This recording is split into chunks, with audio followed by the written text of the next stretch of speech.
Uttar Pradesh Congress committee में press conference. Karnataka के deputy CM DK Shivkumar की प्रेस कॉन्फ्रेंस। डीके शिवकुमार के साथ उत्तर प्रदेश कांग्रेस कमेटी के कई नेता रहेंगे मौजूद। अब से कुछ देर बाद शुरू होगी। कर्नाटक के उप मुख्यमंत्री डीके शिवकुमार पहुंचे उत्तर प्रदेश कांग्रेस मुख्यालय।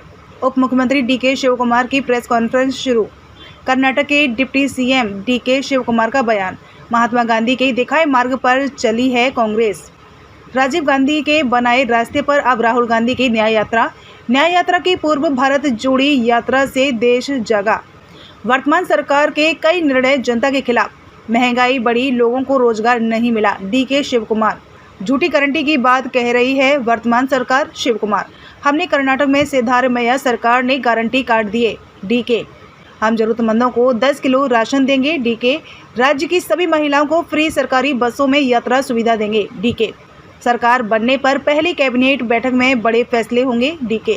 कर्नाटक में हम फ्री बस यात्रा की सुविधा दे रहे हैं। डीके। न्याय पत्र की सभी गारंटी कांग्रेस सरकार पूरी करेगी। DK.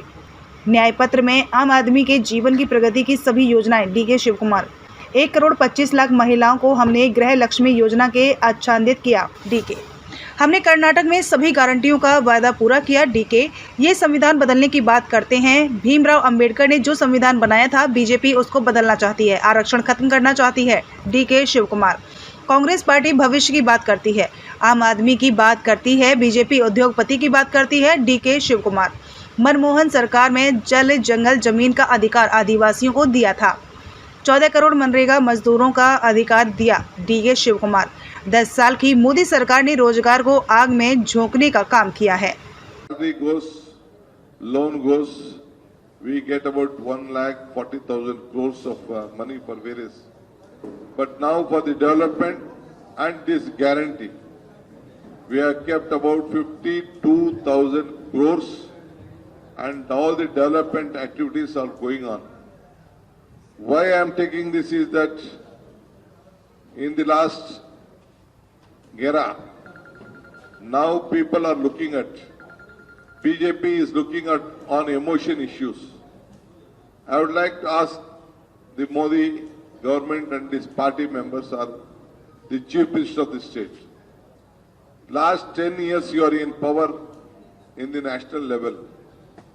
Have you brought any one single amendment which can help a common man, which can fill his stomach, which employment has been sorted out, which any problem of a common man saving on this inflation or any other issue, unemployment is being sorted out, whether any law has been brought it out. When UPA government was there, we came out with this Food Security Act. On the same Food Security Act, we are distributing this rice. And in Karnataka, we wanted to give 5 rice for 10 kilos. Central government did not permit us to buy. We are transferring the direct public distribution system. We are giving that 34 rupees per kilo. That means 5 kilos, 170 rupees. For every house, we are giving 400, 500 rupees, 600 rupees as per the population of that state. Now almost 1 crore, 20 lakh women are getting this 2,000 rupees Gruha Lakshmi. About 1 crore 50 lakh people are getting this Gruha Jyoti until 200 unit of power.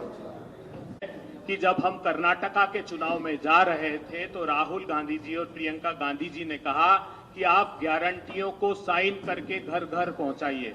तब कर्नाटका के सारे घरों में हमने इस बात की guarantee दी थी कि हम 200 यूनिट तक इलेक्ट्रिसिटी फ्री करेंगे और आज कर्नाटका के 1,50,00,000 लोगों तक 200 यूनिट फ्री बिजली पहुंचाई जा रही है। 1,20,00,000 महिलाओं को 2,000 रुपए प्रति माह कर्नाटका की सरकार दे रही है।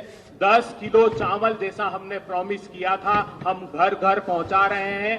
करोड़ों महिलाओं को मुफ्त में बस की सेवाएं दी जा रही है। 3,70,000 करोड़ रुपए का कर्नाटका का बजट है, जिसमें वेतन और पेंशन के बावजूद 52,000 करोड़ रुपए सीधे हम ट्रांसफर कर रहे हैं कर्नाटका के इन वेलफेयर स्कीम्स में।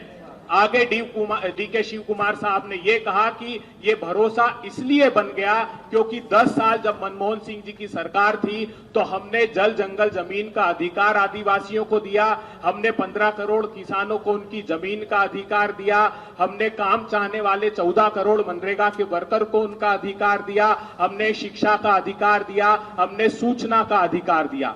आखिरी में डीके शिव कुमार साहब ने ये पूछा है मोदी सरकार से और उत्तर प्रदेश की सरकार से कि आप अपने 10 साल के जो भीषणतम बेरोजगारी और महंगाई की आग में झोंक दिया उसका जवाब दीजिए। उत्तर प्रदेश में कैसे 60 लाख नौजवानों के साथ भर्ती परीक्षा लीक का मामला हुआ है, इसका जवाब उत्तर प्रदेश और देश की जनता को देना होगा। ये एक छोटा सा मैं समाप्त करता हूं, अगर आपके कोई प्रश्न हो तो आप पूछिएगा।